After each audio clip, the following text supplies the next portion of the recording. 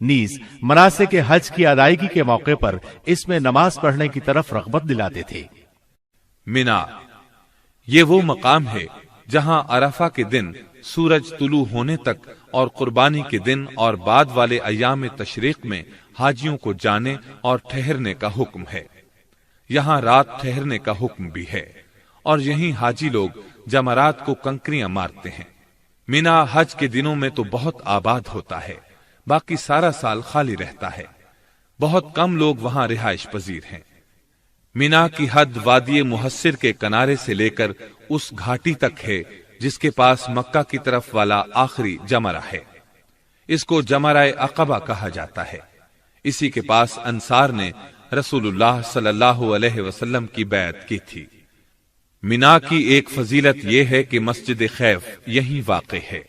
نیز اللہ تعالی نے اسی وادی میں سیدنا ابراہیم علیہ السلام کو ان کے بیٹے کے فدیے کے طور پر مینڈھا عطا فرمایا تھا۔ عرفہ کو عرفات بھی کہا جاتا ہے۔ یہاں ٹھہرنا حاجیوں کے لیے فرض ہے۔ جو عرفات میں وقوف نہ کر سکے اس کا حج نہیں ہوتا، کیونکہ رسول اللہ صلی اللہ علیہ وسلم نے فرمایا، الحج عرفہ، حج وقوف عرفہ کا نام ہے۔ جو شخص وقوف عرفہ نہ کر سکے اسے جانور قربان کرنا ہوگا اور آئندہ سال حج بھی کرنا ہوگا۔ یوم عرفہ کی فضیلت بہت سی احادیث میں آئی ہے۔ صحیح مسلم میں ہے، رسول اللہ صلی اللہ علیہ وسلم نے فرمایا، کسی بھی دن اللہ تعالی اتنے افراد آگ سے آزاد نہیں کرتا جتنے عرفہ کے دن آزاد کرتا ہے۔ اس دن اللہ تعالی حاجیوں کے قریب ہوتا ہے، پھر ان کی وجہ سے فرشتوں کے ساتھ اظہار فخر کرتا ہے اور پوچھتا ہے، ان کا مقصد کیا ہے؟ رسول اللہ صلی اللہ علیہ وسلم نے فرمایا، کسی بھی دن شیطان اتنا چھوٹا، ذلیل، حقیر اور ناراض نہیں ہوتا جتنا عرفہ کے دن، کیونکہ اس دن اللہ کی رحمت کثرت سے نازل ہوتی ہے اور اللہ تعالی بڑے بڑے گناہ معاف فرماتے ہیں۔ مزدلفہ وہ مقام ہے جہاں عرفات سے واپسی پر حاجیوں کو جانے اور رات ٹھہرنے کا حکم دیا گیا ہے۔ یہ عرفہ اور وادی محصر کے دو تنگ پہاڑی راستوں کا درمیانی علاقہ ہے۔ عرفہ کے اس تنگ راستے کو مضیق کہا جاتا ہے۔ بہت سے علماء نے مزدلفہ کی یہی حد بندی کی ہے۔ مزدلفہ میں رات گزارنا واجب ہے۔ رات نہ گزارنے کی صورت میں ایک جانور ذبح کرنا ہوگا، اور مستحب یہ ہے کہ آدمی رسول اللہ صلی اللہ علیہ وسلم کی اقتداء کرتے ہوئے صبح تک وہیں ٹھہرے، پھر نماز کے بعد روشنی پھیل جانے تک ٹھہرا رہے۔ اس کے بعد سورج طلوع ہونے سے پہلے ہی مینا کی طرف چل دے۔ وادی محصر یہ وہ جگہ ہے جہاں تیزی کے ساتھ گزر جانا ضروری ہے۔ یہ مینا اور مزدلفہ کے درمیان ایک وادی ہے۔ یہ مینا میں شامل ہے، نہ مزدلفہ میں۔ اس کو وادی محلل بھی کہا جاتا ہے، کیونکہ حج کے دوران جب لوگ یہاں سے گزرتے ہیں تو تکبیریں پڑھتے ہوئے تیزی سے گزر جاتے ہیں۔ اس مقام پر یہی عمل پسندیدہ ہے۔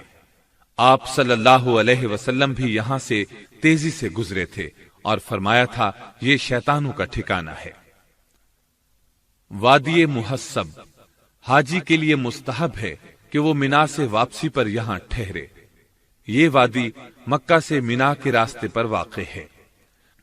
رسول اللہ صلی اللہ علیہ وسلم یہاں ٹھہرے تھے۔ ابو رافع رضی اللہ عنہ رسول اللہ صلی اللہ علیہ وسلم کے سامان وغیرہ کے نگران تھے۔ وہ فرماتے ہیں کہ نبی کریم صلی اللہ علیہ وسلم نے مجھے محصب میں ٹھہرنے کا حکم نہیں دیا تھا، بلکہ میں نے اپنے طور پر وہاں آپ کا خیمہ لگا دیا تھا۔ آپ تشریف لائے اور وہاں ٹھہر گئے۔ سیدہ عائشہ رضی اللہ عنہا فرماتی ہیں کہ نبی کریم صلی اللہ علیہ وسلم یہاں اس لیے ٹھہرے تھے کہ مدینہ واپسی کے لیے یہاں ٹھہرنا زیادہ مفید تھا۔ اب جو شخص چاہے یہاں ٹھہرے، جو نہ چاہے نہ ٹھہرے۔ ابن جریج کہتے ہیں کہ میرے سامنے لوگ عطا رحمت اللہ علیہ سے پوچھ رہے تھے کہ رسول اللہ صلی اللہ علیہ وسلم اس رات محصب میں سیدہ عائشہ رضی اللہ عنہا کے انتظار میں ٹھہرے تھے۔ عطا رحمت اللہ علیہ نے جواب دیا، نہیں، یہ ویسے ہی قافلوں کے پڑاؤ کی جگہ ہے، کوئی چاہے تو محسب میں ٹھہرے، نہ چاہے تو نہ ٹھہرے۔ تنعیم، یہ مسجد بیت اللہ سے 7.5 کلومیٹر دور مدینہ روڈ پر واقع ہے۔ سیدہ عائشہ رضی اللہ عنہا کی نسبت سے مسجد عائشہ کے نام سے مشہور ہے، کیونکہ یہ اس جگہ واقع ہے جہاں سیدہ عائشہ رضی اللہ عنہا عمرہ کے احرام کے لیے تشریف لے گئی تھی۔ یہ مسجد مکہ مکرمہ کے تاریخی مقامات میں شمار ہوتی ہے۔ اسلامی طرز تعمیر کی انتہائی خوبصورت مسجد ہے۔ مسجد جعرانہ طائف اور مکے کے درمیان ایک کنویں کا نام ہے۔ نبی صلی اللہ علیہ وسلم حنین سے واپسی پر اس مقام پر ٹھہرے تھے۔ رات کے وقت یہاں سے احرام باندھ کر عمرہ فرمایا تھا۔ اس مقام پر ایک مسجد بنائی گئی جو مسجد جعرانہ کے نام سے مشہور ہے۔ مسجد جن، یہ مسجد حجون کے کنارے واقع ہے۔ عین اس جگہ بنائی گئی ہے جہاں رسول اللہ صلی اللہ علیہ وسلم نے سیدنا عبداللہ بن مسعود رضی اللہ عنہ کے بیٹھنے کے لیے خط کھینچا تھا۔ نبی کریم صلی اللہ علیہ وسلم کو اللہ تعالی کی طرف سے حکم ملا تھا کہ آپ جنوں کو قرآن سنائیں۔ آپ نے اپنے ساتھ عبداللہ بن مسعود رضی اللہ عنہ کو لیا اور چل پڑے، یہاں تک کہ آپ حجون میں شیب ابی دب کے پاس پہنچے۔ یہاں آپ نے عبداللہ بن مسعود رضی اللہ عنہ کے لیے ایک خط کھینچا تھا کہ وہ اس جگہ سے آگے نہ آئیں۔ پھر آپ جنوں کو قرآن سنانے کے لیے آگے چلے گئے۔ ادھر جن ان کی طرف آنے کی کوشش کرتے تھے، لیکن وہ اس خط کو عبور نہ کر پاتے تھے۔ پھر رسول اللہ صلی اللہ علیہ وسلم کی طرف چلے جاتے تھے۔ رات کے پچھلے پہر آپ تشریف لائے۔ اس مقام پر یہ مسجد بنائی گئی۔ اس کے ساتھ ہی تاریخ مکہ کا تذکرہ اپنے اختتام کو پہنچا، اور تمام تعریفیں اللہ ہی کے لیے ہیں۔